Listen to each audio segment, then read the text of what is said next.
ओम हरिओम तत्सत ओम हरिओम तत्सत ओम हरिओम तत्सत ओम नमस्ते गुरवेऽस्मिन् पद्मपलाशलोचने श्रीगुरु श्रीमस्वामी ज्योतिषानन्दरूपाय सच्चिदानंद प्रदायिने ओम आस्तिकस्य मुनेर माता भगिनी वासुकीस्तता जरत्कार मुनि मुनि पत्नी मनसा देवी नमस्ते। आज শ্রাবণ মাসের শেষ দিবসে আজ একটা পূজা হয়। বাংলার ঘরে ঘরে সেই পূজাটা প্রচলিত। যে পূজার নাম হচ্ছে মনসা পূজা। হচ্ছে মনসা দেবীকে আমরা যে পুজো করব, পূজার তাৎপর্য জানি। মনসা দেবীর একটা ছেলে আছে, ছেলের নাম হচ্ছে আস্তিকস্য মুনি। ওনার ভাই আছে, ভাইয়ের নাম হচ্ছে বাসুকি। নাগের মধ্যে আমি বাসুকি নাগ। জরাৎকার মুনির পত্নী, ওনার স্বামীর নাম হচ্ছে জরাৎকার। সে মনসা দেবীর চরণে আমরা প্রণাম জ্ঞাপন করছি। এবার বলছি মনসা দেবীকে, ওনার এক নাম হচ্ছে বিষহরী, কারণ উনি নাগ মাতা, নাগ পঞ্চমী। ওনার আরেক নাম বিষহরী। ওনার এইভাবে বিভিন্ন নাম রয়েছে, দ্বাদশ নাম রয়েছে। মনসা দেবীকে শিবকন্যা মনসা। তো শিব হচ্ছে মহাবৈষ্ণব। আচ্ছা, বৈষ্ণব যদি হয়, বৈষ্ণবের ঘরে সন্তানরা কি আমিষ আহার করে?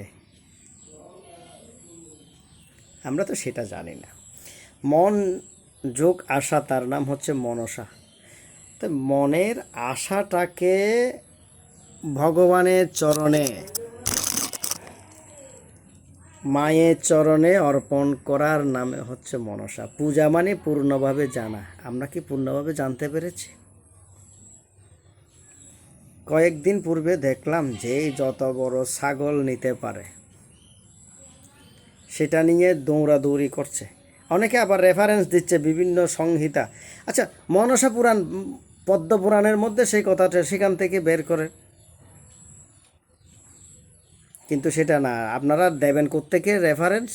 22 কবি পদ্মপুরাণ থেকে, অর্থাৎ 22 জন কবি তাদের ব্যবসায়াত্মিকা বুদ্ধির কারণে, তাদের লাভজনক চিন্তা চেতনার মধ্য দিয়ে ওই 22 কবিরা কি করছিলেন? 22 কবিরা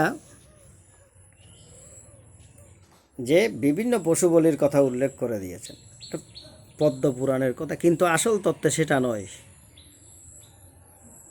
একটা বার ভেবেছেন, নিজের শরীরে যদি একটা কাঁটা ফুটেন, ওই কাঁটার বিষের যন্ত্রণা কেমন লাগে? নিজে যদি কোথাও একটু কেটে যান, সেটার জন্য কি করতে হয়? এখন একটা জীবকে যে আপনারা হত্যা করছেন, আপনারা বলছেন আমরা উদ্ধার করে দিচ্ছি। আপনি এই যে ওনাকে হত্যা করেছেন, একটা পশুকে হত্যা করেছেন, আগামী জন্মে আপনি সে পশু হবেন। যেমন কর্ম তেমন ফল। তাই যেভাবে আছে, যেভাবে মায়ের পূজা করেন, চন্দ্রধর রাজা তিনি মায়ের পূজা করেছিলেন। ডান হাতে বাবা ভোলানাথকে পুষ্প বিল্লপত্র নিবেদন করেছিলেন, কিন্তু মা যখন তার কাছে পূজা চেয়েছিল, বলছে আমি বাম হাতে পিছনে একটা ফুল দিতে পারি। তা মায়ের পূজা হচ্ছে ফুলটাই ভক্তি শ্রদ্ধা। কারণ আমরা করি কি, চন্দ্রধর রাজা তো আর পশু বলি দেয় নাই। এখন আমরা কি করছি? যেই যত বড় ছাগল কিনতে পারে। কিন্তু পদ্মপুরাণের মধ্যে লেখা আছে ছাগো বলি প্রদান করা। ছাগো শব্দের অর্থ ষড়রিপু, মানে 6টি রিপু। সেই রিপুগুলো কী কী? কাম, ক্রোধ, লোভ, মোহ, মদ, মাৎসর্য। আমরা সেই রিপুগুলো দমন না করে আমরা এখন কি করছি?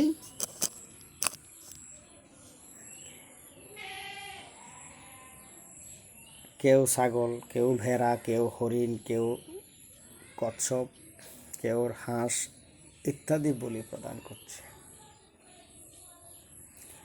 তাই সকল ভক্তদের কাছে বিনম্রচিত্তে আবেদন, আপনারা গীতা পড়বেন, তত্ত্বকথাগুলো জানার চেষ্টা করবেন,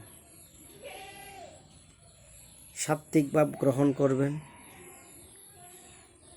জীবনে ভগবতমুখী হয় গুরুর আদর্শ গ্রহণ করবেন, এই আশা ব্যক্ত করে সবাইকে শুভ প্রণতি জ্ঞাপন করে মা মনসা দেবীর আজকে পূজা, সবাইকে ওমকার জ্যোতি মঠের পক্ষ থেকে অভিনন্দন, শুভেচ্ছা জানাচ্ছি। সকলের জীবন সুন্দর হোক, সুখময় হোক, ভালো থাকুক। জয় মা গীতা, জয় গুরুদেব, জয় মা মনসা। সকলে ভালো থাকবেন। ওম নমো ভগবতে বাসুদেবায়। ওম নমো শ্রী গুরুবে নমো। জয় মা মনসা। সর্বে স্বাং মঙ্গলং ভুয়াৎ, সর্বে সন্তু নিরাময়া, সর্বে ভদ্রাণি পশ্যন্তু মা কচ্চিৎ দুঃখ ভাগবত। ওম শান্তি, ওম শান্তি, ওম শান্তি।